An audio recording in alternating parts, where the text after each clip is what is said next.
Magandang araw po sa inyo lahat.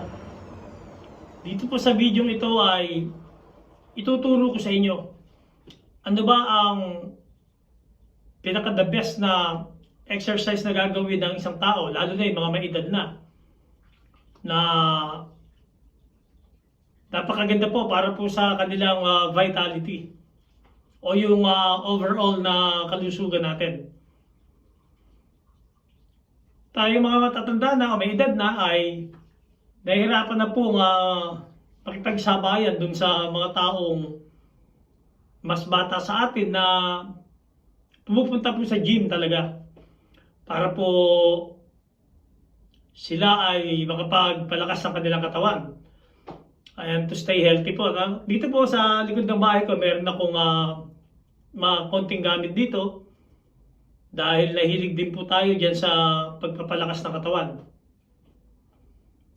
Pero pagka tayo nga ay nagkakaedad na, ay hindi na kaya ng mga buto-buto natin yan. Hindi natin kaya bumuhat ng mabigat at medyo marupok na ang ating mga buto-buto po. Pero alam niyo po ba na merong exercise na hindi niyo kailangang magbuhat ng kahit ano para lumakas po ang ating katawan o yung to increase sa vitality po. Paano po ba yon? Bago ko ipakita sa inyo, ito po ay ginagawa ng mga tao sa Japan. Alam po natin na ang Japan ay pangalawa po yan sa merong longest life expectancy. Pangalawa po sila sa Hong Kong. At ito po ay isa sa mga napatunayan na ginagawa ito, lalo na ng mga taong may edad na. Makikita mo sila sa mga park. Sa mga parke po, sila ay sama-samang nag-exercise doon. Ganun din po siya sa China at sa Hong Kong. Kaya ang Hong Kong po may pinakamataas na life expectancy. Pangalawa po itong Japan.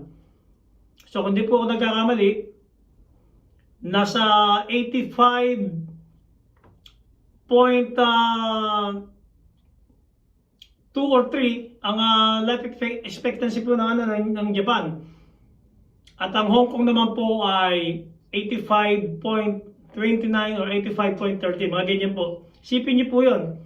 Hanggang 85 nabubuhay po sila ng malakas pa. Dahil ang kinakain nga po nila din sa Japan ay mga sariwa. Pero hindi lang po yun. Ito nga ay dahil sa exercise na ito. Tutulong ko po sa inyo, no? Ang tawag po dito ay pendulum drop or pendulum swing. Kahit sino po ay pwedeng gumawa nito. Nakatayo po ito. Itataas nyo lang po.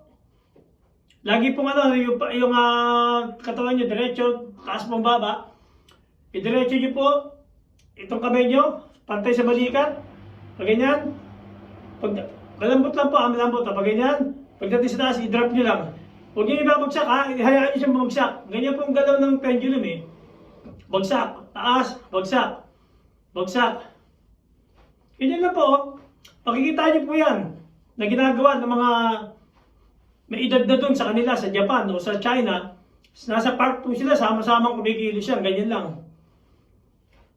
Pagka medyo ibababa nyo po, bukan nyo yung dibdib nyo. Para po pumasok yung oxygen o yung air. Alam lang po natin, pagka marami pong oxygen ang ating blood, ay mas nasusuplayan po yung ating mga cells ng proper amount of oxygen. Pagka yun po ay lagi pong nasusuplayan, yung mga cells na yun, doon po lumalakas ang vitality ng isang tao. So tatagilid po ako ha. Itaas nyo. Drop. Drop.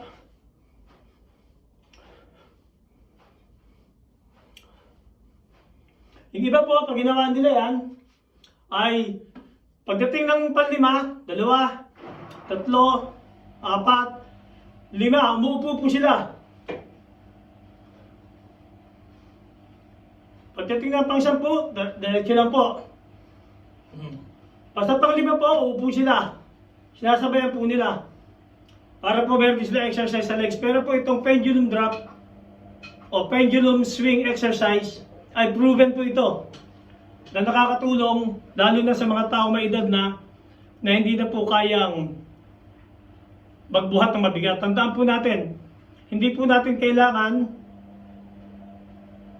ng mga masyadong malalaking muscle para po masabing healthy tayo.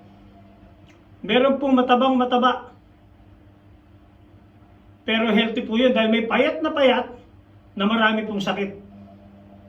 Hindi natin pwedeng sabihin na kung mapayat ang isang tao ay malusog. Kung mataba ay hindi na malusog. Marami po tayong kakilala na payat pero po may mga alta presyon. Genetic muscle mass po nila yun.